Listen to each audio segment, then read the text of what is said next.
지금으로부터 꼭 132년 전 이야기가 이제 되겠습니다. 1892년 미국의 조지 윌슨이라고 하는 한 남자가 우체국에서 강도 행각을 벌이다가 결국 강도와 살인죄로 체포되게 되었습니다. 그리고 그는 재판에서 유죄가 확정되었고 결국은 교수형을 선고받게 됩니다. 그러자 주위 친구들이 그를 위해서 많은 사람들이 탄원을 했고, 탄원서가 다행히도 당시 대통령이던 앤드류 잭슨이라고 하는 대통령에게 전해지고 대통령으로부터 사면장을 받을 수가 있었습니다. 그런데 그때 생각지도 못한 일이 발생을 하게 돼요.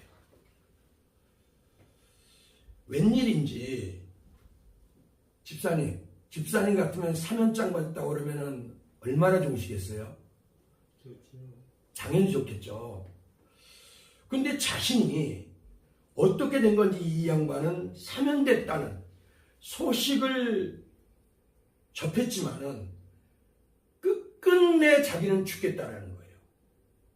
죽겠다라고 하는 거가 막을 방법이 있겠습니까? 참 곤란해졌어요.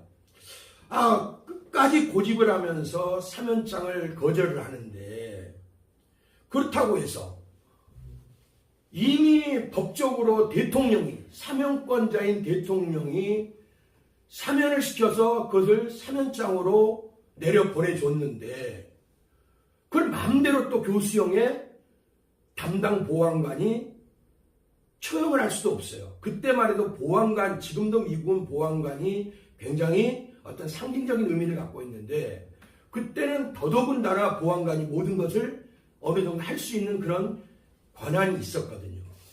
그런데 이 보안관이 심각하게 고민이 되기 시작하는 거예요. 대통령은 사면장을 주었고 강도는 그런 사면장을 거부하겠다고 하고, 그래서 어쩔 수 없이 다시 또 이것이 대통령에게 그 상황이 보고가 됐습니다. 자, 그런데 대통령 역시도 당혹스럽기는 마찬가지예요. 그래서 다시 이 사건을 미 연방 대법원으로 넘기게 됩니다. 그래서 많은 이제 고민을 하다가 그 당시 대법원장이었던 존 마샬이라고 하는 대법원장이 다음과 같은 말로 최종 판결을 내립니다. 사면은 한 장의 종이일 뿐이며 그 종이의 가치는 전적으로 관계된 사람의 수락 여부에 달려 있습니다. 사형 선고를 받은 자가 사면을 거절하는 것은 전례가 드물지만 거절했다면 그것은 결코 사면이 될 수 없습니다. 이게 최종 판결이에요. 그래서 결국 조지 윌슨이라고 하는 이 사형수는 교수대에서 사형이 집행되었고, 그에게 주어졌던 천재 이루가의 어떤 기회 같은 이 사면장은 불과 자기가 사형당한 곳으로부터 30m 정도 떨어진 보안관의 책상에서 이리저리 굴러다니다 한 장의 폐지가 되어 쓰레기통에 박혀지고 말았습니다. 정말 우리 판소리 여러분 들어보셨습니까? 흥보가 기가 막혀 그러죠. 딱 그 상황인 거예요. 정말 기가 막힌 상황이 벌어진 거예요. 여러분은 이해가 되세요, 이게? 저는 아직도 이해가 안 가요. 사면장을 사면장 받아들이고 대통령님 감사합니다. 그러면 끝나는 거예요. 그러면은 모든 죄가 용서받고 그냥 나오게 되는 거예요. 자유인이 되는 거예요. 그런데 끝까지 죽겠대, 자기는. 그러니까 끝까지 죽겠다고 그러니까 그럼 끝까지 너는 죽어야지 하면서 교수형에 처했다라는 말입니다. 오늘 하나님 말씀 속에서 그와 유사한 일을 우리는 지금 보고 있습니다. 예수님께서 십자가에 달리고 두 강도라고도 하고 행악자라고도 하는 사람 둘이 십자가에 골고다라고 하는 똑같은 공간 사형장에서 한날 한시에 달렸습니다.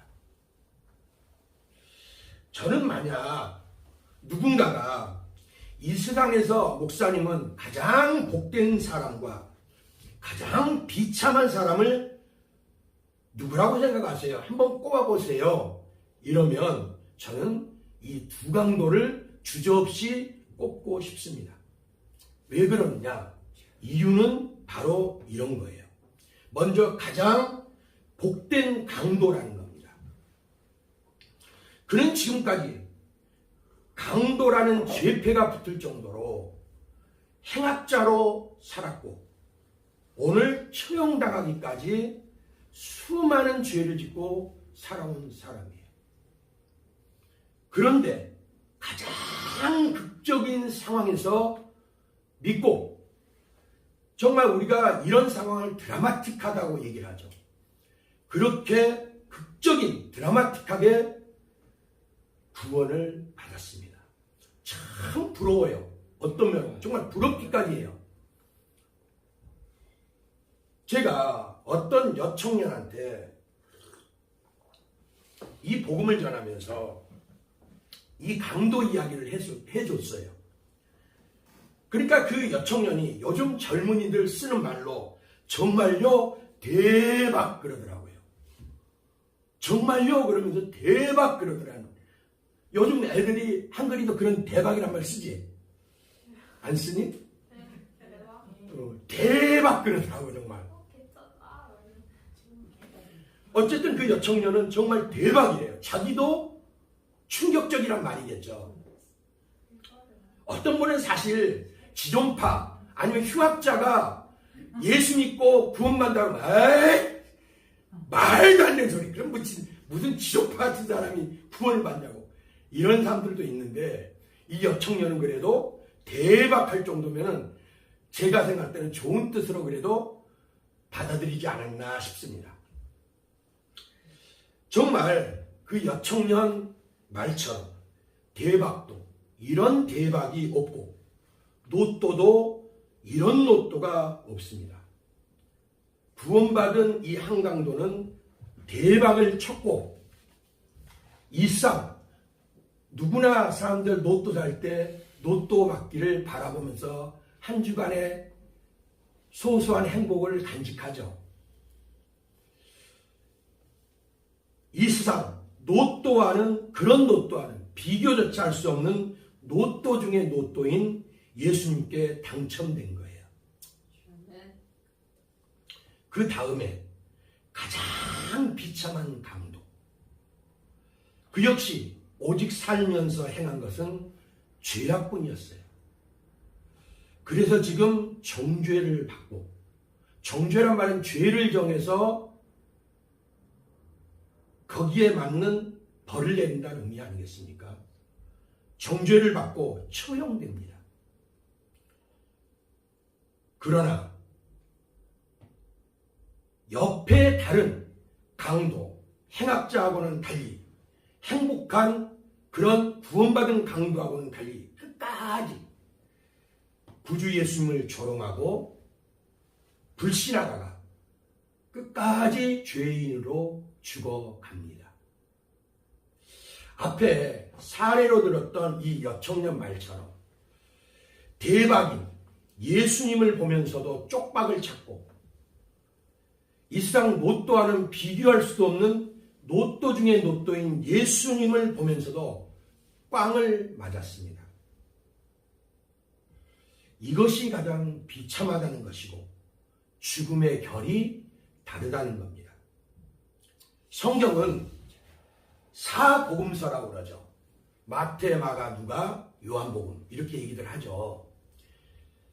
여러분, 어떤 사건은 다 기록되지 않은 것들이 있어요. 사복음서에. 그런데 이 사건만은 사복음서 네 군데 모두 다 기록을 하고 있습니다. 성경의 기록 특성상 이 사건이 그만큼 중요하다는 의미를 담고 있는 거예요. 차이점이 있습니다. 세 복음서, 마태, 마가, 요한복음은 기록을 하고 있지만 예수님과 십자가에 달린 이 두 강도, 두 행악자를 짧게 보도해줘요. 짧게만 기록했다 이 소리예요. 그리고 정말 웃기는 일도 기록해서 보여주는데, 우리 속담에 뭐 묻은 게 나무란다라는 그런 속담도 있죠. 그 말처럼 예수님을 비웃고 조롱하고 손가락질하는 수많은 그 주위에 제사장들, 서기관, 바리새인, 그리고 예수님을 십자가에 못 박는 군병들, 그리고 또 그것을 지키고 있는 군병들, 이 모든, 그리고 또 멀리서 바라보는 유대인들, 이 모든 사람들이 다 예수님을 비웃고 조롱했습니다.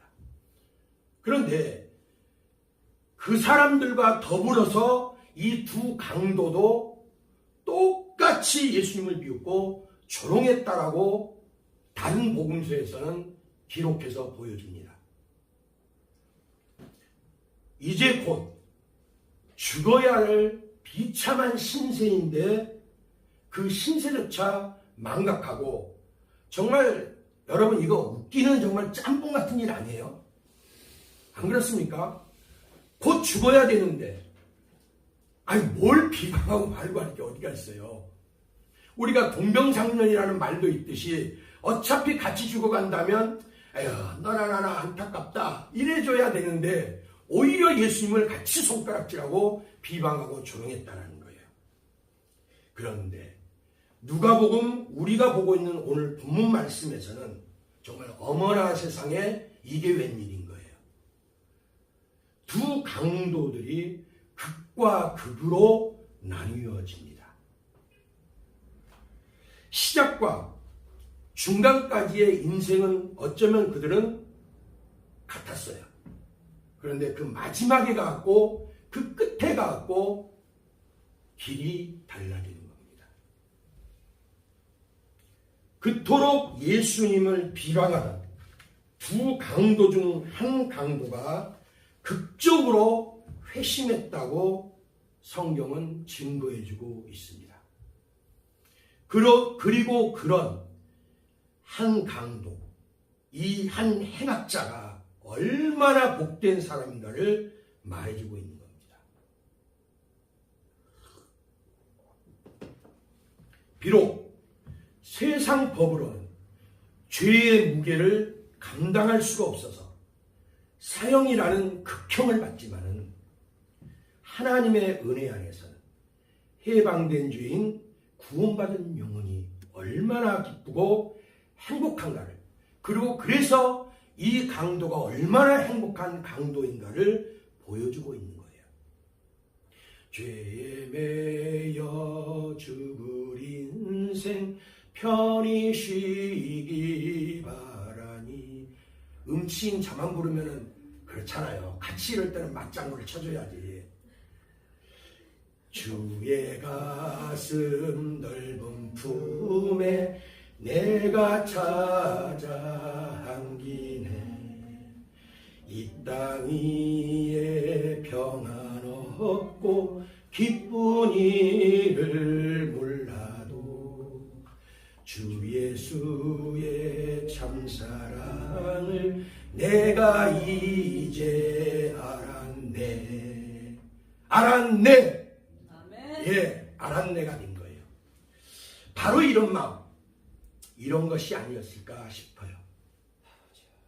그러나 또한 죄인은 쇠심줄같이 질리고, 탱크보다 더 강력한 불신을 가지고 예수님을 이리처럼 같이 주위의 수많은 유대인들처럼 물어뜯고 공격했다고 정말 입맛 씁쓸한 그런 이야기를 오늘 또한 누가복음에서도 해주고 있어요.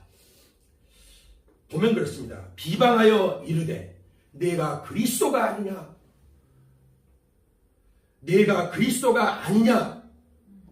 이 말은 지금 비꼬고 있는 거거든요. 하나님께서 기름 부으신 자라고? 네가 왕이라고? 참 웃긴다 너.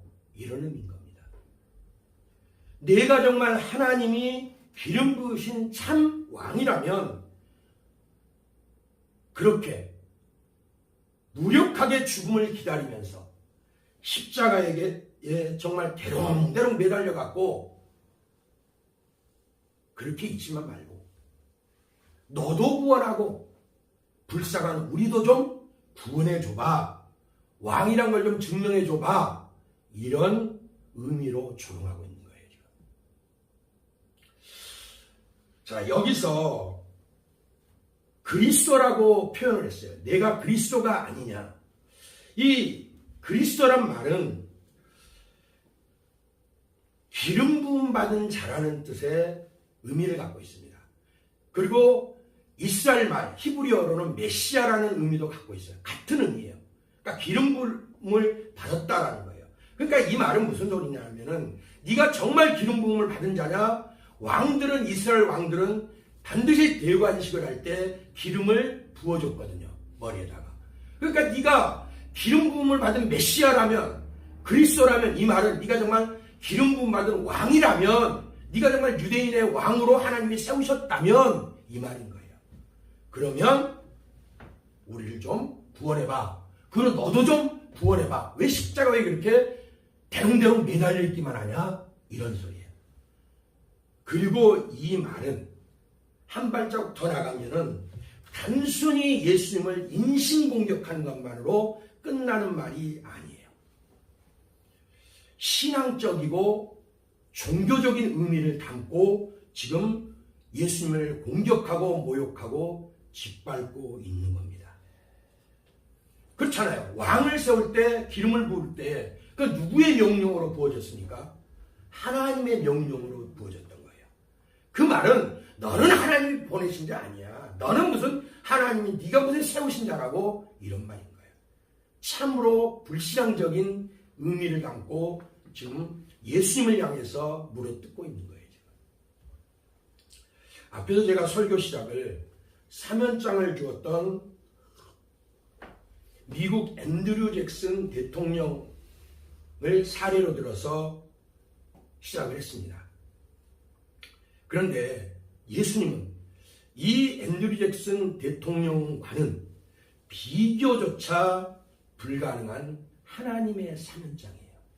예수님 자체가 하나님의 사면장입니다.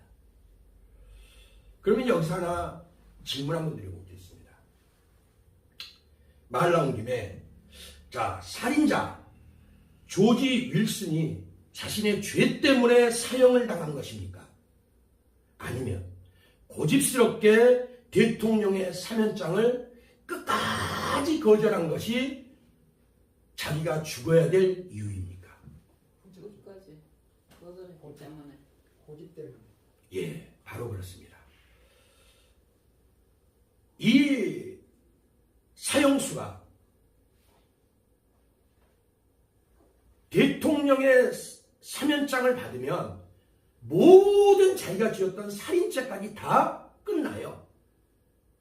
우리도 지금 뭐 추석이라 뭐 광복절이라든가 국가에 어떤 좋은 일이 있을 때 대통령 특사 그러죠. 바로 사면권이 있는 거예요. 대통령이 사면을 시켜주면 그 강도, 살인 강도도 죽을 곳에서 살아날 수가 있는 겁니다. 그런데 끝까지 자기는 죽여봐라 내가 듣나, 죽여봐라 내가 받아들이나, 그러면서 끝까지 부정했던 거예요. 그것이 자기가 죽어야 되는 이유였던 겁니다. 받기만 하면 사면장을 자기 것으로 각하 감사합니다. 그러면은 그 바로 자유인으로 나올 수가 있는 거예요. 그런데 끝까지 그것을 거절했기 때문에 죽어야 했던 거예요. 바로 그렇습니다. 그 죄를 해결받고 해방되어 살 수 있는 일이 달린 생명의 사면장, 대통령의 사면장을 거절했기 때문에 죽는 겁니다. 그럼 말 나온 김에 여기서 추가적으로 한 번 더 우리가 생각해 보겠습니다. 질문 하나 더 드려볼게요. 우리가 혹시 그거는 이제 옛날 130년 전에 이상 전에 사형수 이야기고, 그런데 그것이 얼마나 황당했으면 지금까지도 그게 기록으로 남아서 내려오겠습니까? 자, 그 사람은 그 사람이고, 그럼 우리는 어떨까요? 우리가 혹시 멸망을 한다면, 우리 예수 믿는 사람은 멸망이 없습니다. 그런데 만약에 가정적으로 멸망을 한다면, 그리고 또 여기서 조금만 더 나가갖고 지옥에 간다면 내가 지은 죄 때문에 가는 겁니까? 아니면 그 모든 죄를 해결할 수 있는 예수 그리스도라는 하나님의 사면장을 거절했기 때문에 가는 겁니까? 사면장을 거절했기 때문에. 강도 얘기로만 끝나지 않죠. 그러면 나하고 관계되는 얘기죠 지금. 아멘. 맞습니다. 하나님의 사면장 예수 그리스도를 거절하기 때문에 가는 거예요. 죄에 대하여라 함은 믿지 않는 죄인 거예요. 아멘. 이 미국 앤드류 잭슨 대통령과 예수님은 비교 불가능한 존재들이에요. 아무리 인간 대통령이라도 흠이 있고 결점을 가진 자예요. 사람의 아들일 뿐이에요. 그러나 예수님은 창조주신 거예요. 하나님이신 거예요. 하나님 자체로서 사면장이신 거예요. 그런데 그것을 거절했기 때문에 그런 거예요.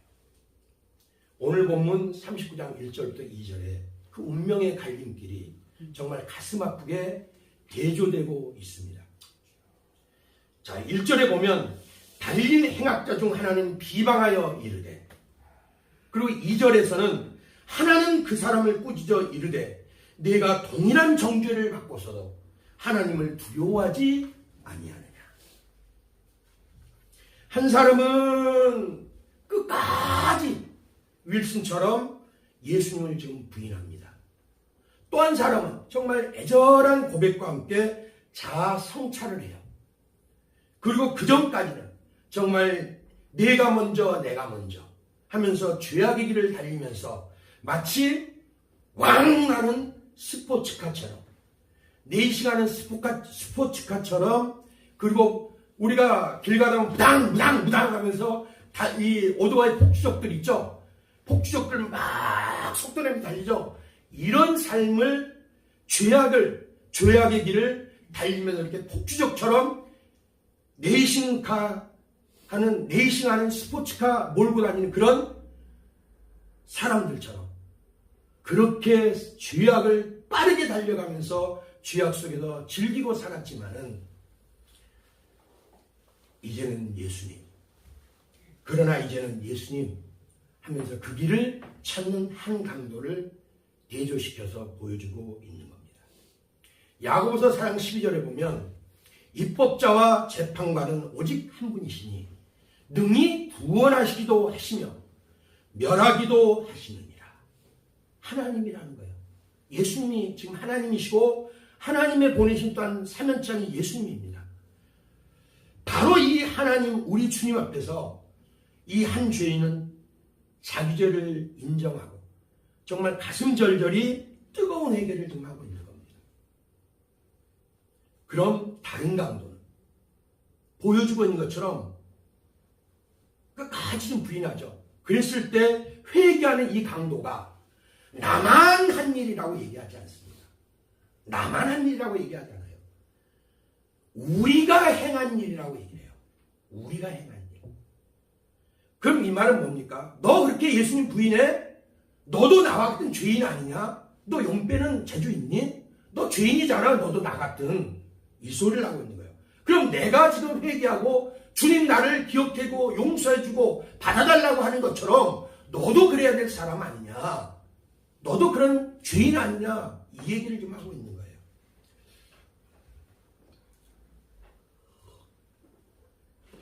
얼마나 지금도 아름다운지 세계 3대 미항이라고 불리는 이탈리아, 로마.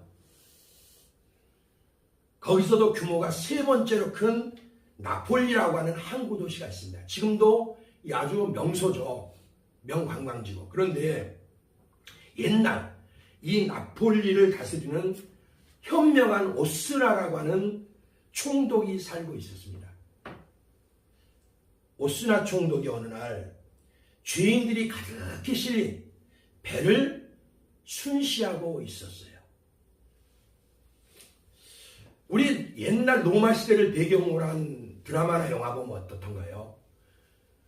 노예들이 검게 그을린 그런 피부 번들번들하죠. 그리고 이 쇠사슬 같은 데 묶여가지고 막 노를 젓고 이런 것들 우리가 이렇게 보게 되는 경우가 있는데 바로 그렇게 일하고 있는 죄수들을 이 오스나라고 하는 총독이 배를 순시하다가 보게 됩니다.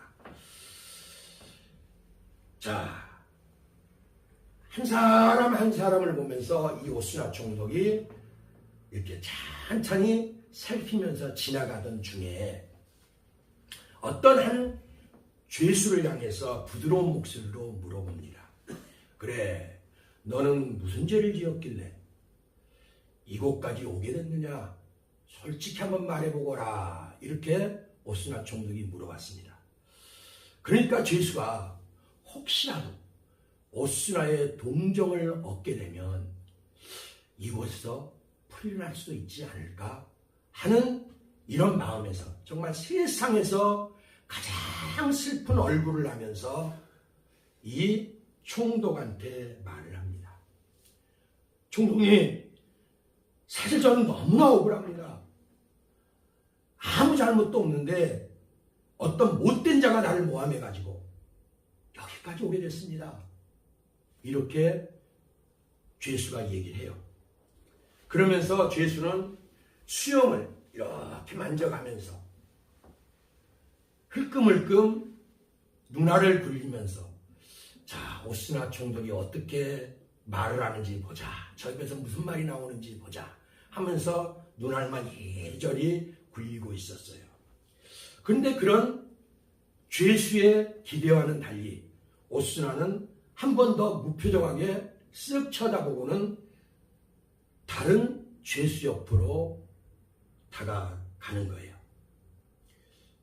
그리고 이제 또 옆에 있는 죄수한테 물어봅니다. 그래, 너는 무슨 죄로 여기까지 오게 됐느냐? 이 말이 떨어지기가 무섭게 말을 기다리라도 했던 것처럼 앞에 죄수보다 아예 한술 더 따고 손사래까지 막 쳐가는 거예요. 손사래까지 치면서 아이고 총독각하 말도 마십시오. 이렇게 말씀드리는 것조차 제가 지금 이가 알고 불하고 온통해 죽겠습니다. 글쎄 저도 제가 왜 어떤 죄를 짓고 여기 오게 된지 이유라도 알면 제가 원통하지는 않을 것 같아요. 그런데 저는 아무리 생각을 해보고 또 해봐도 어떤 죄를 지어서 내가 여기까지 오게 된지 도무지 모르겠습니다. 이렇게 얘기를 해요. 자, 또 옆에 사람한테 물어봅니다. 모두가 다 그런데 물어보는 사람마다 대부분 이런 얘기들만 해요. 자, 오스나 총독이 한 이제 하늘을 보면서 파도가 또한 넘실거리는 파도도 보면서 깊은 생각에 빠집니다. 그러다가 한숨 푹 쉬면서 하는 말이 그럼 이 배에는 모두 다 죄 없는 사람들만 갇혀있단 말이냐? 예, 총독박하 저희는 정말 억울합니다. 아주 마치 떼창이라도 하듯이 죄수들이 이구동성으로 자기들은 무지하고 결백하다고 주장을 해요. 그런데 이때 배 한 구석에서 쪼그리고 앉아가지고 훌쩍거리면서 어깨를 들썩들썩하고 있는 한 죄인이 이 오스나 총독의 눈에 들어오게 됩니다. 오스나는 빠른 걸음으로 그 죄수에게로 다가갔습니다. 그러면서 여봐라, 고개를 들고 나를 쳐다보거라 말을 붙였어요. 그러자 깜짝 놀란 죄수가 자기를 돌아보다가 부르는 사람이 총독인 것을 알고 급히 일어나고 눈물을 손등으로 쓱쓱 훔쳐 닦으면서 고개를 푹 숙이면서 예의를 갖춥니다. 이제 오스나가 물어봅니다. 너는 어째서 울고 있었느냐? 죄인이 처음엔 얘기를 안 하려고 그래요. 오스나 총독이 재촉을 합니다. 그러니까 마지못해서 얘기를 합니다. 뭐라고 하느냐? 사실은 제가 지난해 여러 어려움을 당했습니다. 워낙 급작스럽게 생각 없이 대비 없이 당한 일이라 당장 끼니조차 때울 빵 한 조각조차 없이 쫄딱 망했습니다. 그래서 그만 하면서 말꼬리를 흐려요. 자, 말하다 말꼬리 흐리면 여러분들 답답해요, 안 답답해요? 답답하죠.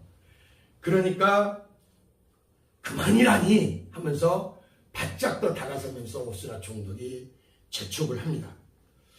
그러니까 이 죄인이 다시 말을 이어갑니다. 저야 어른이니까 배고픔을 견딜 수 있었지만 병든 아내와 어린 자식들이 배고픔을 못 이겨서 울부짖는 소리를 참아 들을 수 없어서 그만 남의 집 물건과 음식을 훔쳤습니다. 현대판 장발장 같아요. 그래, 그게 네가 울고 있었던 이유냐 하면서 오스나가 치근한 듯이 바라봅니다. 그리고 물었습니다. 그러니까는 이 죄수가 이어서 하는 말이 지금 병든 아내와 자식들을 생각하다 보니까 저도 모르게 걱정스러운 마음에 눈물이 다 흘렀습니다. 이렇게 얘기를 해요. 자, 이러면 우리는 어떨 것 같아요? 위로라도 해줄 것 같죠? 분위기상 지금까지. 이 말이 끝나기가 무섭게 오스나가 들고 있던 옛날 이 총독들은 이 채찍 같은 걸 들고 다녔거든요. 말 안 들으면 노예들 바로 그걸로 쳤습니다. 그 채찍으로 바로 그 자리에서 그 죄인의 등을 힘껏 내리치는 거예요. 그러면서 뭐라고 하느냐? 이런 못된 놈을 만나. 이 배 안에 죄인이라고는 눈 씻고 찾아봐도 찾을 수 없었는데 바로 내 놈이 죄인이구나. 다들 어쩌다가 억울하게 끌려왔다고 하는 의인들밖에 없는데 내 놈만은 달리 도둑놈이구나. 여봐라 병사들, 당장 이놈을 배에서 끌어내라. 이렇게 명령을 부르릉처럼 내렸어요. 그러니까 이광경을 처음부터 끝까지 한쪽에서 재미삼아서 구경하면서 쳐다보고 있던 다른 죄인들이 신바람이 났어요. 아예 신바람이 나서 손뼉을 쳐가면서 소리를 높여서 총독을 추앙하고 높입니다.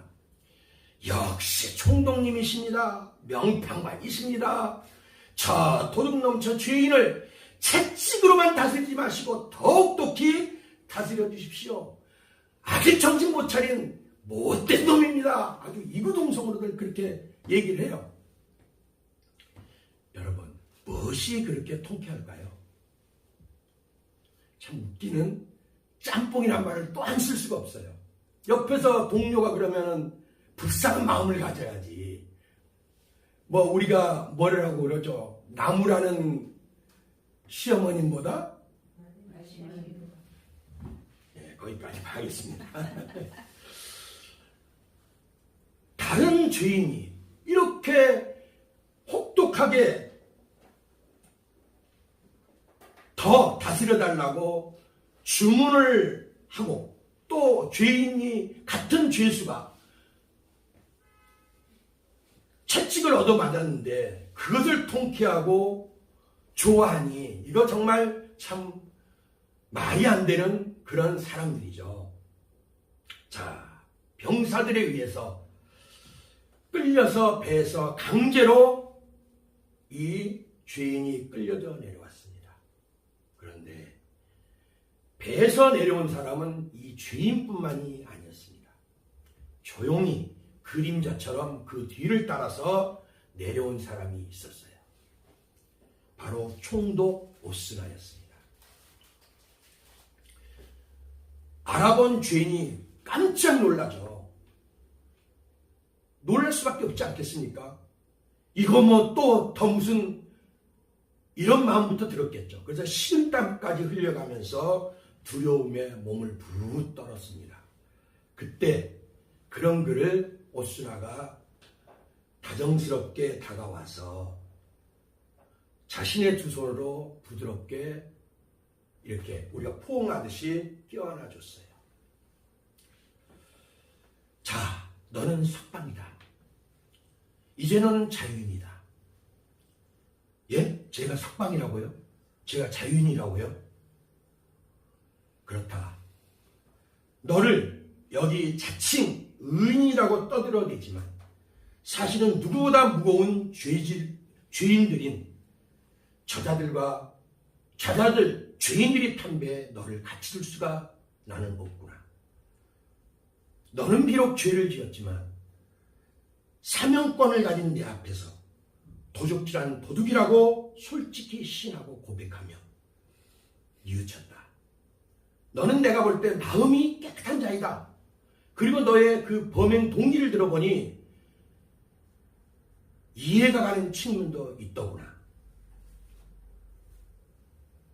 내가 너를 사면한다.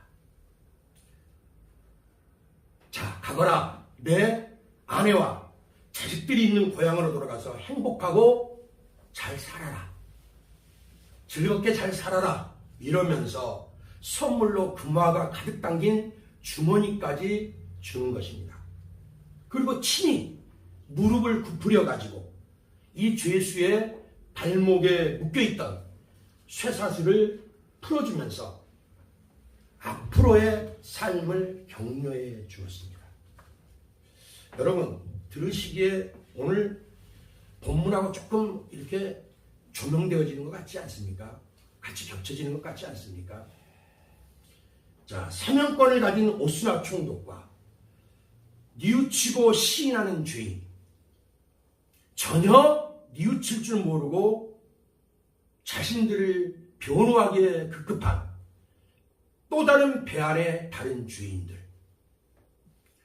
그리고 사명권을 가진 예수님과 뉘우치고 회개하는 이 비참한 한 죄인, 한 강도, 또 한편으로 전혀 뉘우칠 줄도 모르고 오히려 동료 죄인의 입을 통해서, 동료 강도의 입을 통해서 심한 책망까지 받으면서 죽을 수밖에 없는 죄인일 뿐임을 여실히 드러내 보여주는 또 다른 편의 한 강도, 그리고 주위에 수많은 예수님을 조롱하고 비웃는 의인들이라고 착각하고 있는 그 죄인들, 다를 것이 정말 별꼴이 반쪽인 그들의 모습들이 별반 차이가 없어 보입니다. 그런데 여기서 배 안의 죄인들도 똑같은 죄인으로 용서받고 해방된 죄인들처럼 똑같이 죄수선에 올라탔습니다. 그리고 사명권을 가진 총독 오스나도 만났어요. 그런데 그들의 길은 하늘과 땅처럼 달랐어요.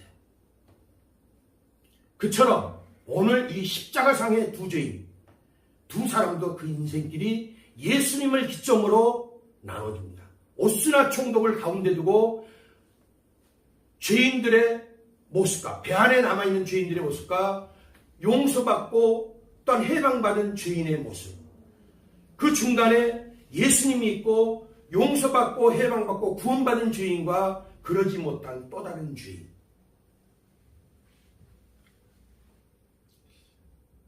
아마 이 땅을 오고 간 사형수들 중에 이렇게 귀한 은혜가 주어진 자가 세상에 다시 있을까요? 예수님 죽을 때 같이 십자가에 달렸던 그 죄인들만큼 행복하고 정말 귀한 은혜가 주어진 그런 죄인들, 사형수가 또 있었을까요? 이 십자가 위에서 두 사람의 운명이 크로스됩니다. 자, 이 크로스라고 하는 말은 교차라는 뜻입니다. 십자가를 생각해 보면 쉽게 이해가 되실 거예요. 십자가가 어떻게 됐습니까? 이렇게 돼 있고 옆으로 가는 거하고 위에서 아래로 내려가는 거, 이게 교차되죠. 바로 이게 크로스입니다. 두 개의 기둥, 두 개의 막대기가 서로 교차되는 것처럼 예수님 안에서 그리고 이 십자가에서 거룩한 교환이 이루어져요. 거룩한 은혜가 주어집니다. 죄 많은 우리의 죄 많았지만 회개하는 이 강도의 죄는 눈보다 더 희고 새하얀 목련꽃보다 더 희고 고운 예수님의 거룩한 그리고 깨끗한 의가 이 회개하는 죄인 강도에게 입혀지는 거예요. 오는 겁니다. 그리고 이 죄인의 더러운 것, 온갖 죄, 사형을 당하고 죽을 수밖에 없을 정도의 이 무거운 죄는 예수님이 가져가십니다. 이 십자가에서 죽을 죄인의 운명과 심판받을 죄인의 운명과 또한 하나님의 의가 서로 바꿔져요. 예수님이 십자가는 바로 강도의 죄를 좁게는 가져가는 행위가 되었고 또한 은혜가 되었고 넓게는 우리 모두가 믿는 자들에게 주어지는 은혜가 되는 겁니다.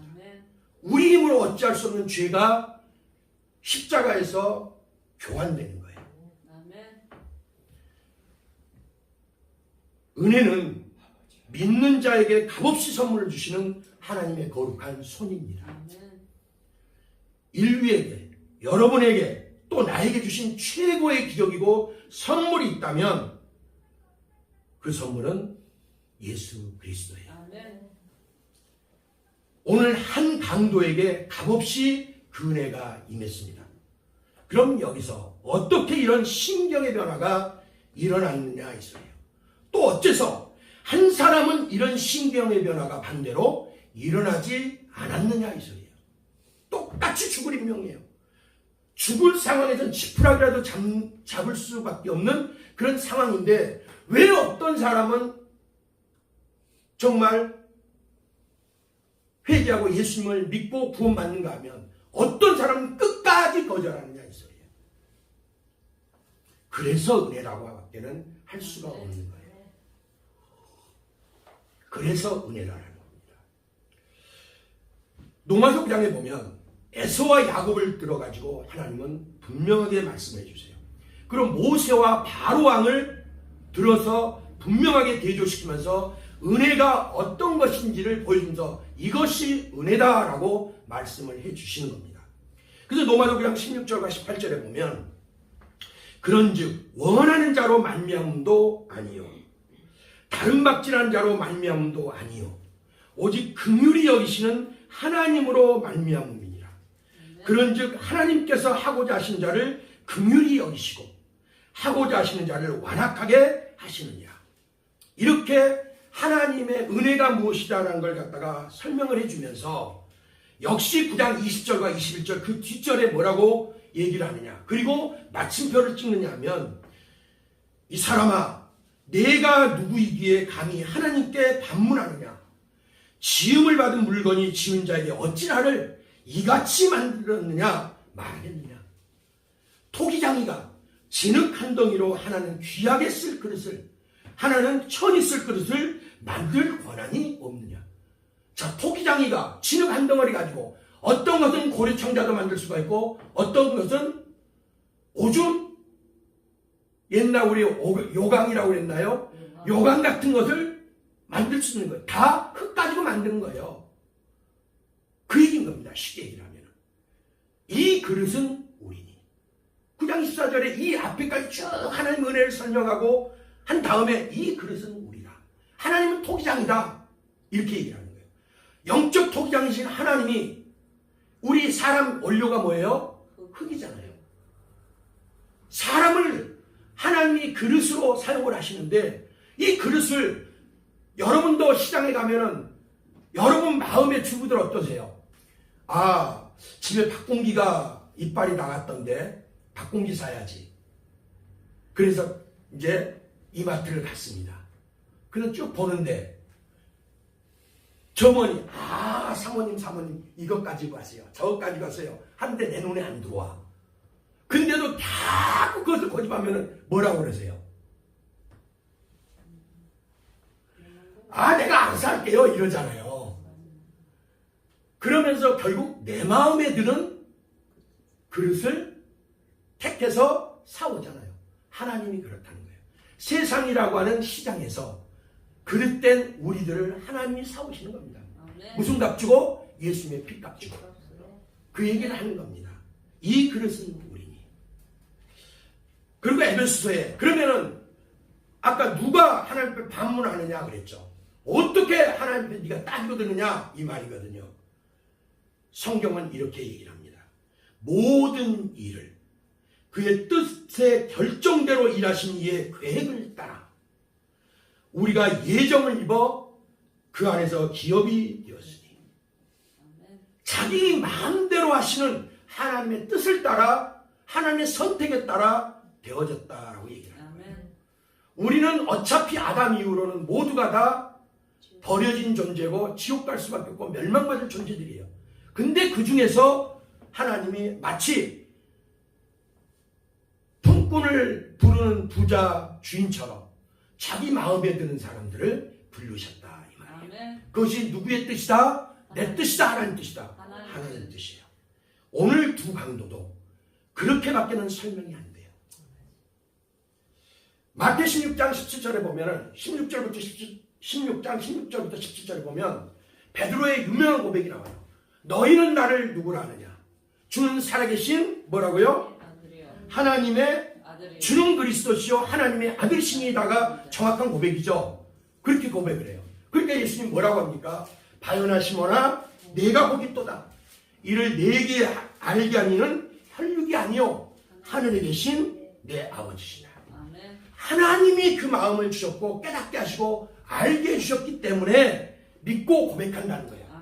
그 은혜를 주셨던 하나님이 그렇게 했던 받은 베드로가 고백을 할 수가 있었던 것이고 오늘 우리에게 고린도전서 10장 3절에 보면 누구든지 성령으로 말미암지 않고는 주님을 주님이라고 고백할 수 없다 이렇게 얘기하는 거예요.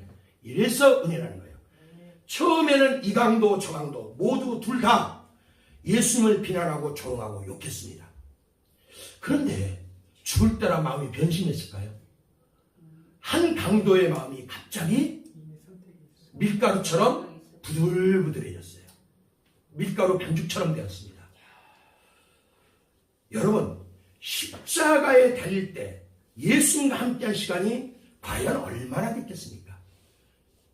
그리고 또 퉁쳐가지고 더구나 얼마의 시간 동안은 달리고 나서도 계속 예수님을 비방했어요. 이 두 사람 둘 다 똑같이. 그렇잖아요. 예수님하고 십자가에 같이 달려서도 얼마 동안은 같이 둘 다 한 통속이 되었고 공격하고 비방하고 예수님을 조롱했습니다.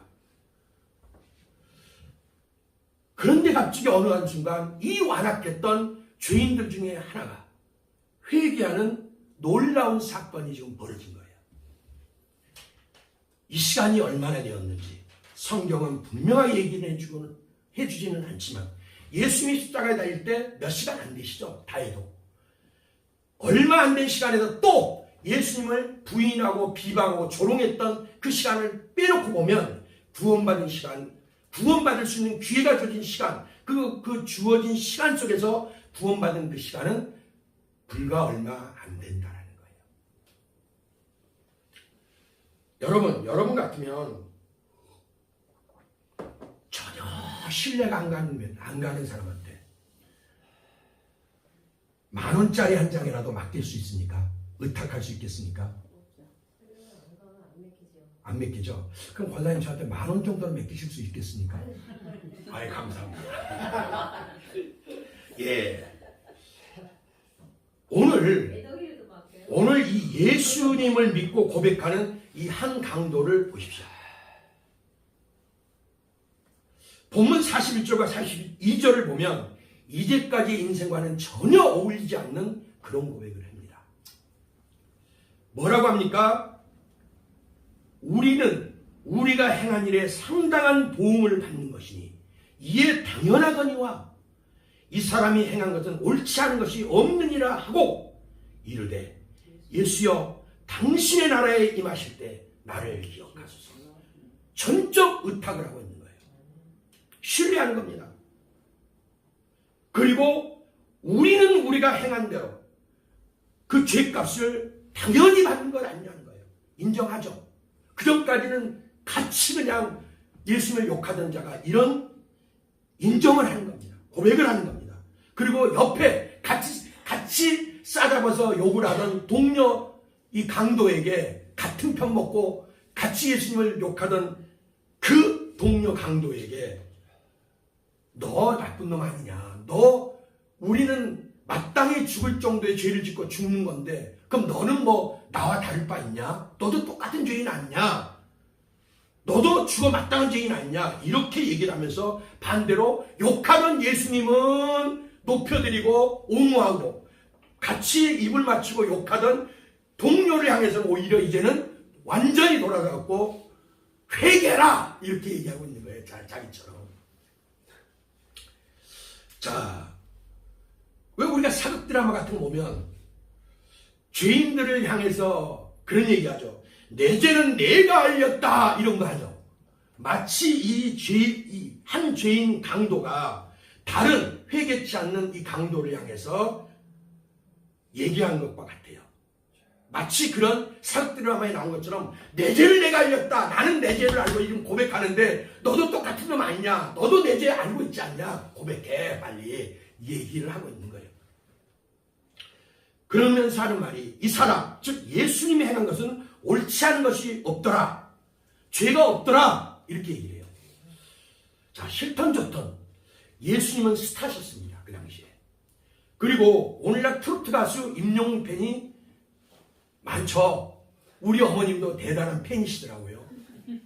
그 표 한 장 구하려면 아주 하늘에 별 따기만큼 어렵고 그 값이 천정부지로 치솟을 때가 많대요. 그조차도 구하기 어렵대요. 그 정도로 그보다 더 예수님은 더 스타셨어요. 그 당시에. 정말 이 팬들을 무리들을 정말 구름대같이 몰고 다니시던 분이 우리 주님이세요. 자, 그러면 아무리 귀를 틀어막고 안 들어야지 해도 어떻겠습니까? 산 넘고 물 건너서 들려오는 소리마다 다 예수님에 관한 얘기뿐이겠죠. 그리고 다 예수님은 병자를 고쳐줬대더라, 죽은 자를 살리셨다더라, 전부 선하고 착한 일만 들어왔겠죠, 귀에. 여기에 그 현실적으로 들려오던 그 소문도 있었고 여기에 이 강도도 유대인입니다. 어려서부터 강도였겠습니까?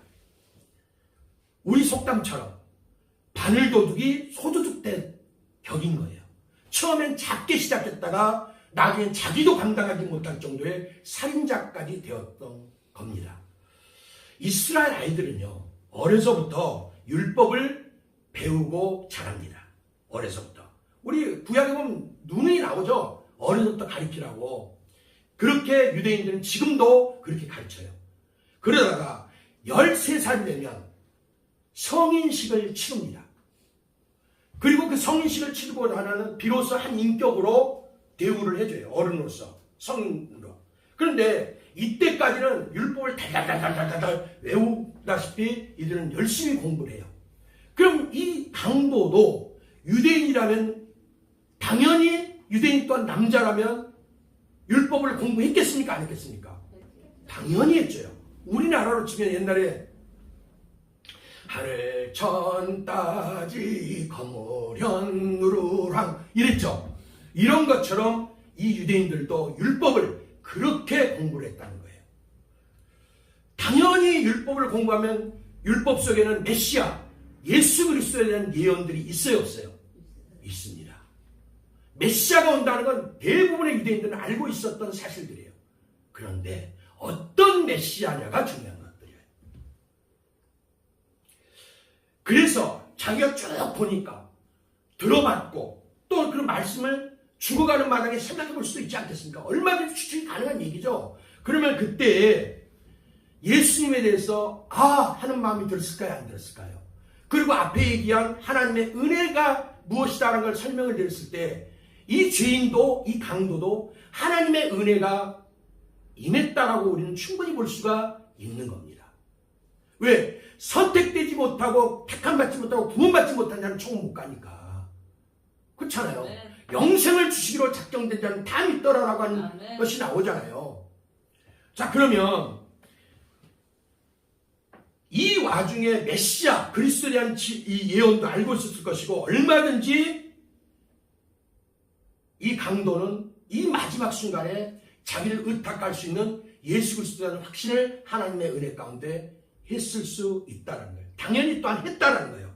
그렇다면 제대로 번지수 잡고 제대로 배를 누른 거예요. 자신을 제대로 구세주 앞에 의탁을 했습니다. 그러면서 하고 이렇게 얘기하죠. 이 사람이 행한 것은 옳지 않은 것이 없느니라 하고 그 다음 말이 더 핵폭탄 같은 고백으로 이제 터져 나오는 거예요. 이르되 예수여 당신의 나라에 임하실 때 나를 기억하소서. 와, 이건 정말 의탁한 수준이 상상을 초월해요. 여러분 생각해보세요. 이 시점이 지금 죽어가는 사람의 시점 아닙니까? 죽어가는 지금 상태 아닙니까? 소망이 끊어질 상태 아닙니까? 이제 잠깐 후면 죽어서 싸늘한 시체가 되고 그리고 구더기가 덮이고 살은 해체되면서 흙으로 돌아갈, 그리고 이제는 이 땅에 온 존재조차 잊혀질 수 있는 강도로 행악자로 죽어지는 그 사람 입에서 나올 수 있는 소리냐 이거예요. 더군다나 그 당시 예수님 당시 신앙과 그 당시 분위기를 보면 상상 초월 믿음 당당한 얘기인 거예요. 이 얘기는. 당시 대다수 유대인들은 세상적이면서 그리고 정치적인 메시아를 기다렸어요. 즉 다윗왕 같이 훌륭한 이스라엘의 최고의 왕은 다윗왕입니다. 지금도 다윗왕, 자기들 조상 다윗왕 같이 힘있고 무력 있는 그런 능력 있는 왕이 나타나서 로마를 무찌르고 멸망시키고 이스라엘 나라를 세워주는 것을 고대하고 있었고, 그런 분이 메시아라고 생각을 했고 그런 메시아를 기다리고 있었던 상황이에요. 그런데 그런 메시아가 죽을 수 있습니까? 당연히 로마에서 해방시켜줘야 되잖아요. 그런데 로마에 의해서 너무도 무력하고 너무도 힘없는, 그것도 죄인이 되어서 십자가에서 죽어가고 있는 이 상황, 제자들조차 다 도망가 버리는 그 상황, 그 상황에서 일생을 죄만 짓고 살아왔던 그 죄인이 예수님을 영접합니다. 정승이고 장관이고 뭐도 다 좋지만 그건 예수님이 왕 되었을 때, 이 땅에서 이스라엘 나라를 세우고 왕이 됐을 때 가능한 얘기 아닙니까? 그런데 죽어버리면 다 무슨 소용이 있냐는 거예요. 그런데 세상 사람들은 그러기 때문에 예수님을 찬양하던 무리들조차 바꿔잡고 예수를 십자가에 못 박아라 돌변했는데, 이 강도가 놀라운 고백을 하는 거예요. 이 강도의 눈에는 지금 예수님이 죽어가는 나약한 왕으로 보이지 않고 당당히 예수님의 나라, 예수님이 그동안 외쳐왔던 천국, 그 나라의 왕으로 입성하실 것을 바라보는 거예요. 예수님도 지금 죽는 겁니다. 죽으면 끝이라고 생각하는 그 사람들, 수많은 사람들 생각이 있는데 그 수많은 사람들 생각을 다 저리 가라 해놓고는 이 사람만은 예수님의 다시 살아나실 것을 바라보고 있는 거예요. 아멘. 죽으면 끝이 아니라는 그 후의 세계를 바라보고 있는 거예요.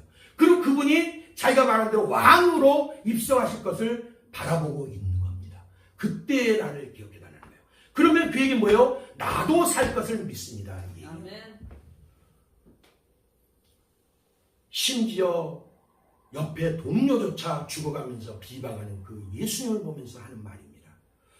아들을 낳으리니 그 이름을 예수라라. 이는 그가 자기 백성을 그들의 죄에서 구원할 자이시라. 예수님의 백성으로서 구원받는 겁니다.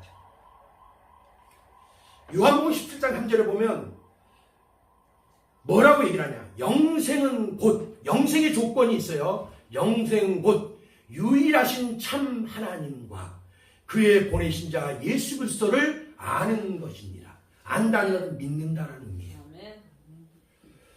이 확신에 찬 고백을, 이 비참한 강도는 제대로 예수님을 인식했고 확신하고 예수라는 그 이름을 제대로 믿고 그 예수라는 이름에 자신을 의탁한 겁니다. 자신의 그것도 영생을 확신하면서 고백을 하고 의탁한 거예요. 이 확신에 찬 믿음, 이 고백을 우리 구주 예수님은 결코 매정하게 뿌리치지 않으셨어요. 너 죄인으로 살더니 꼴 좋다 이놈아. 그래 지금이라도 그래 회개하는 게 다행이다. 그럼 너 뒀다 내가 좀 더 하는 행동 보고 너 잘하면 내가 그때 구원해 줄게. 이러셨죠? 아니요. 예, 이러시지 않으셨어요. 오늘 나와 함께. 오늘 이 시간 그 고백을 받으셨어요. 오늘 바로 그 자리에서 그 죄인 강도의 고백을 받으시고 믿음을 받으셨습니다. 그리고 천지를 창조하신 그 능력의 말씀으로 이 강도의 고백 뒤에 오늘 내가 나와 같이 낙원에 있으리라 하면서 바로 선포됩니다. 그토록 소망하고 소원하는 강도의 손에다가 옛다 하고 쥐어줍니다. 바라는 믿음, 이 강도가 바라는 믿음의 실상이 되게 해주셨어요. 아멘. 오늘 말씀의 백미고 하이라이트가 바로 이거예요. 43절에 보면 예수께서 이르시되 내가 진실로 내게 이르노니 오늘 내가 나와 같이 낙원에 있으리라. 번개보다 더 빠르게 초초초광속으로 예수님은 구원을 선포해 주십니다. 아멘. 그리고 확신시켜주고 약속해 주십니다. 여기서 오늘 내가 나와 함께 낙원에 있으라. 지금 이런 예수님의 약속을 듣고 믿음으로 받아들이는 한 강도의 마음이 기쁠까요? 기분 찌지게 나쁠까요? 째지게 좋아요. 그렇죠. 예. 물어보는 제가 좀 그렇죠. 예. 당연히 너무너무 기분 좋고 오히려 빨리 갔으면 할 거예요. 아멘. 빨리 죽었으면 할 거예요. 양권사님 어때요? 여름 집회 때 은혜 받고 나니까는 뭐라고 그러셨어요? 하나님 있어요? 예. 아, 요번 여름 말고. 예. 그러니까 하늘이 어때요? 내 것 같죠? 모든 게 내 것 같죠? 예. 우리가 바로 은혜를 받으면 그런 것처럼 이 강도가 바로 그랬다는 거예요. 강도가 정말 좋았던 거예요. 정말 얼마나 기뻤겠습니까? 이 은혜를 받았으니. 그리고 무엇보다도 여기서 이 강도가 이 기쁨을 누리고 있는데 예수님이 그래 이렇게 얘기하는 거예요. 오늘 시작된 그 기쁨이 늘 변찮고 오늘처럼 영원토록 연속될 것이다 라고 지금 얘기를 해주고 계신 거예요. 예수님과 함께 이 얼마나 황홀하고 감사한 말씀입니다. 예수님과 함께. 여러분 이 함께라는 말은 우리 세상에서도 한미동맹의 상징이기도 해요. 함께라는 말은 자 주한미군 사령관이 꼭 한국에 부임을 하면 그리고 한미 합동훈련을 하게 되면 꼭 하는 말이 뭐라고 하냐면은 우리 함께 갑시다 이렇게 얘기를 해요. 우리 함께 갑시다. 대한민국과 미국, 대한민국 국군과 미국군이 같이 갑시다 이 말이에요. 자 세상이라는 힘 있는 세상에서 힘 있는 나라 미국의 군대가 우리 대한민국과 함께하고 미국이 힘 있는 미국이 우리와 함께한다고 하니 그 말에도 우리가 든든함을 느끼는데 하물며 우리 주님께서 나와 함께 하신다니 말해 무엇하겠습니까? 비록 세상의 법으로는 죽을 수밖에 없는 자, 그 죄악의 무게를 결코 덜어내고 없이 할 수 없어서 죽음으로 그 죄값을 치르지만, 그리고 이제 곧 사망의 음침한 골짜기를 지나갈 것이지만 두려웠을까요? 안 들어요. 결코 두렵지 않았을 것이라 저는 확실합니다. 아멘. 왜냐? 주님이 함께. 시편 23편에 얘기하죠. 특히 거기 보면 4절부터 6절에 이런 얘기합니다. 내가 사망의 음침한 골짜기로 다닐지라도 해를 두려워하지 않을 것은 주께서 나와 함께 하시니라. 주의 지팡이와 막대기가 나를 안위하시나니라. 아멘. 주께서 내 원수의 목전에서 내게 상을 차려주시고 기름을 내 머리에 부으셨으니 내 잔이 넘치나이다. 내 평생의 선하심과 인자하심이 반드시 나를 따르리니 내가 여호와의 집에 영원히 살리로다. 아멘. 자, 구약시대 벌써 다윗은 내 평생의 선하심, 이 세상 삶 속에서도 하나님의 은혜가 있고, 아멘. 죽은 뒤에, 육체적으로는 잠시 죽은 뒤에 천국 가면, 여호와의 집, 하나님의 집에 가면 그곳에 영원히 살 것을 바라보니 얼마나 좋았겠습니까? 아멘. 그래서 하질 않았던 거예요. 저는 확신합니다. 비록 이 강도가 보이는 세상에서는 강도, 행악자로 죽었지만 영원한 우리 목자, 우리 주님 품에 순한 양으로 안겨서 정말 거칠게 헐떡이면서 몰아시던 그 숨이 막 떨어지고 이 세상을 떠나는 순간, 세상의 눈은 감기는 순간, 하늘에 그동안 보지 못했던 영원한 낙원, 영원한 천국이 그의 눈에는 선명하게 들어왔을 것입니다. 아멘. 그리고 거기서 깨어나 지금도 예수님 안에서 즐겁고 행복한 낙원의 삶을 누리고 있을 것이라 저는 아멘. 믿습니다.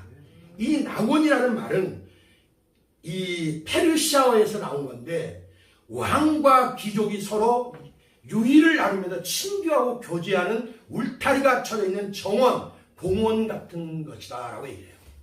그러니까 왕과 귀족이 교제하는 것, 예수님과 왕 같은 제사장 된 우리가 교제한다면 얼마나 좋은 것이겠습니까? 바로 그러는 거예요. 그렇게 좋은 것이라는 거예요. 이게 성경으로는 에덴 동산이라고 표현하죠. 아멘. 바로 이런 온갖 즐거움과 기쁨과 행복만 넘치는 그곳이라는 의미가 바로 낙원이라는 의미가 갖고 있는 의미이기도 해요. 자, 그러면 반대로 끝끝내 예수님을 조롱하고 불신했던 그 사람은 어땠을까요? 지옥 같은. 그건 상상에 맡깁니다. 우리 주님은 다른 강도, 다른 사람들한테 눈이 가지 않았어요. 정말 사슴처럼 반짝이는 눈망울로 예수님을 바라보고 그 입술을 달싹일 때마다 그 입에서 묻어나오는 꽃향기처럼 아름다운 향내나는 그 고백들을 예수님은 눈맞추면서, 그 강도와 눈맞추면서 그것을 들으셨습니다. 그리고 사랑과 자비의 은혜를 그에게 부어주셨어요. 그리고 화답해 주셨습니다. 그게 바로 내가 나와 같이 오늘 낙원에 있으리라는 거예요. 여러분, 세계 여러 나라에는 유명한 그 나라가 자랑하는 박물관들이 있어요. 우리나라도 박물관이 있습니다. 마찬가지로 영국 런던에도 가면 대형 박물관이라고 불리는 세계적으로 유명하고 세계적으로 또한 가장 규모도 크고 가지고 있는 작품 수도 많은 그런 박물관이 하나가 있어요. 그게 바로 대형 박물관입니다. 정말 거기는 인류의 어떤 문화나 역사적으로 가치 있는 그런 작품들이 있는데 그 수가 무려 700만 점이 넘는다고 그래요. 어마어마해서 정말 입이 딱 벌어질 정도입니다. 그런데 그 수많은 작품들 중에 유독 방문객들의 눈을 잡아 이끄는 한 작품이 있다고 해요. 바로 박물관 한쪽 벽에 걸려있는 마지막 한 수라는 제목이 붙은 그런 작품이라고 합니다. 그 작품의, 그 그림의 내용은 어떤 거냐? 사람이 서로 마주보고 앉아서 체스를 두고 있는 그림이라는 거예요. 체스는 쉽게 해서 서양 장기라고 생각하면 돼요. 우리 동양에, 우리나라에 장기가 있는 것처럼 바로 서양의 장기가 바로 체스라고 하는 건데, 바로 그 체스라고 하는 그리고 또 체스를 두고 있는 그런 그림, 사람들이 이 체스를 두고 있는 그런 그림이다 이 말인 겁니다. 그런데 이 작품 속에서 누가 누구하고 체스를 두느냐라고 하는 사실을 들어보면 섬찟해져요. 한 사람은 당연히 사람입니다. 그리고 또 한쪽은 무시무시한 악마가 함께 체스를 두고 있는 거예요. 우리가 장기를 둘 때 어떻습니까? 궁을 궁지에다 몰아놓고 장군 그러고 장이요 그러면 어떻게 해요? 예, 멍이요. 근데 외통수에 걸리면 장맞아라 하고 외치면서 마지막 일격을 가해갖고 외통수에 몰아넣으면 도망가야지. 그럴 때는 쩔쩔매면서 진땀을 흘립니다. 그리고 이거 외통수가 아닌가? 살아날 길은 없나? 끙끙대게 돼요. 그러면 상대방은 아주 입가에 의기양양한 웃음을 띠면서 그럽니다. 이거 장기 드는 사람 어디 갔나? 이래요 막. 그런 경험들 해보셨습니까? 바로 그런 상황 속에 인간이 놓여 있는 거예요. 악마가 지금 장군을 치는 상황이고 인간은 어찌하면 살지? 길이 없나? 이러면서 끙끙대면서 정말 인간으로서는 절망적인 그 상황의 그림이라는 말입니다. 그런데 그 그림을 보고 있던 관람객 중 한 사람이 큰 소동을 일으킵니다. 그림을 보다가 너무 몰입된 나머지 그 관람객이 혼자 탄식하듯이 말을 해요. 어떤 말을 했냐? 악마가 인간에게 마지막 한 수를 두고 있네? 이럴 수가 있나? 빠져나갈 방법이 없단 말인가? 이러면서 혼잣말처럼 탄식하면서 내뱉었어요. 그리고 얼굴을 볼 때는 온 세상의 고민이란 고민은 자기 혼자 다 짊어지고 있는 사람처럼 한참을 고민하면서 바라보고 있는 겁니다. 그러다가 갑자기 미친 사람처럼 부르짖습니다. 저건 거짓된 거다! 거짓된 거야! 이렇게 얘기를 하는 거예요. 이렇게 막 부르짖는 거예요. 어떻게 되겠습니까? 예? 끌려나가? 맞아. 한창 여기저기서 작품들을 박물관 보통 갈 정도면 좀 교양미 있고 좀 뭐 그래도 좀 그런 분들이 많이 가지 않습니까? 대체적으로. 요즘은 뭐 보편화돼 있지만은 그 당시 한창 여기저기서 작품들을 교양미 있고 우아하고 점잖게 관람하고 있던 많은 사람들이 얼굴이 다 찌그러지는 거예요. 일그러집니다. 그리고 불쾌한 기색들이 역력해집니다. 이 일이 입증되니까 박물관 쪽에서도 이 관람객을 제지했습니다.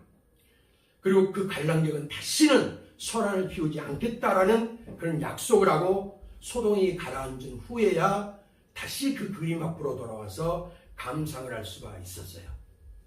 그런데 그럼에도 불과 얼마 후에 약속을 까맣게 잊고 아까와는 달리 자신의 감정을 주체하지 못하고 아까는 우거지고 정말 탄식하는 그런 말이었다면 감격과 환희에 찬 목소리 그리고 열띤 목소리로 그림의 어떤 한 부분을 손가락으로 가리키면서 또다시 외치는 겁니다. 마지막 한 수가 아니다. 희망은 있다. 절묘한 한 수가 또 남아있다. 그러니까 그때야 비로소 사람들이 그가 손가락으로 가리키고 있는 체스판, 장기판 그림을 유심히 바라보면서 이제는 탐색하듯이 살펴보기 시작을 했습니다. 그렇습니다. 그림은 분명히 인간이 악마한테 패배한 것처럼 보이는 그런 그림이에요. 그러나 그 관람객이 손가락으로 가리키면서 설명하는 설명을 들어보니 인간의 완전한 패배가 아니라 반전의 길이 남아있는 것을 발견하게 되었던 거예요. 그리고 그때서야 밝혀진 사실이지만 시끄럽게 소동을 피웠던 사람은 알고 봤더니 체스의 명수 우리로 말하면 장기 고수였던 거예요. 남이 보지 못한 길을 봤던 거예요. 그가 그래서 가리키면서 설명한 것을 듣고 보니까 정말 다행히도 인간이 줄 수 있는 마지막 한 수가 남아 있었던 거예요. 사람들은 깊은 감동을 받았고 그때서야 비로소 누구랄 것도 없이 어디서라 할 것도 없이 우레와 같은 박수소리가 여기저기서 그리고 휙휙 불어대는 휘파람 소리가 함께 터져나왔어요. 우리에게 바로 그런 신의 한 수가 있습니다. 악마가, 마귀가 우리 영혼을 승리의 트로피처럼 들어올리면서 입가에 의기양양한 미소를 비릿하게 띄우면서 그리고 얼음장보다 더 싸늘한 목소리로 이제 너희는 끝났어. 왜 동수야? 다 끝났어. 그래서 마치 사탄이 승리한 것처럼 보이는 세상. 정말 그 그림처럼 절망적으로 보이는 그런 어찌할 수 없는 불가항력적인 그런 상황. 죄와 절대 사망 앞에서 무기력한, 그래서 일생에 매어 종노릇할 수밖에 없는 비참한 우리들을 향해서 하나님은 신의 한 수, 당신의 한 수를 두셨어요. 예수님을 하나님의 한 수로 세상이라고 하는 체스판에, 내 인생이라고 하는 장기판에 하나님이 두어주셨습니다. 그리고 사탄한테 최후의 일격 마지막 한 수를 두시면서 승리를 거두셨죠. 그리고 마침내 승리의 깃발을 흔드셨습니다. 사망아, 너의 승리가 어디 있느냐? 사망아, 네가 쏘는 것이 어디 있느냐? 우리 주 예수 그리스도로 말미암아 우리에게 승리를 주시는 하나님께 감사하노니. 아멘. 대장 예수가 깃발 들었다면 우리도 들었을까요? 못 들었을까요? 들었어요. 우리도 승리의 깃발을 들었습니다. 예, 오늘 설교 제목 내용이 뭐라고요? 세상에서 가장 특별한 사람이야. 훅 하고 들어올 줄 몰랐죠? 네, 세상에서 가장 특별한 사람 이야기입니다.